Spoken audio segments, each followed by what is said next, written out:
आम्ही भारताचे लोक भारताचे एक सार्वभौम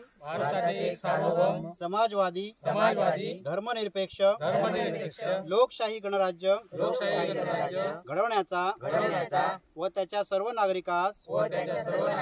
सामाजिक आर्थिक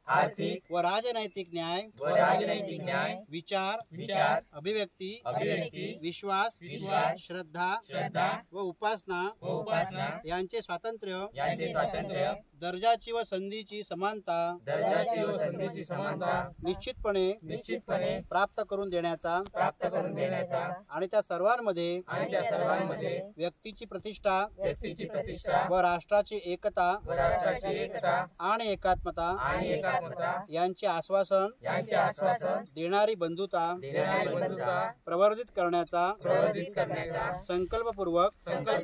निर्धार करून आमच्या संविधान सभेत आज दिनांक 26 नोव्हेंबर 1949 रोजी याद्वारे हे संविधान अंगीकृत आणि अधिनियमित करून स्वतःप्रत अर्पण करीत आहोत. जय हिंद.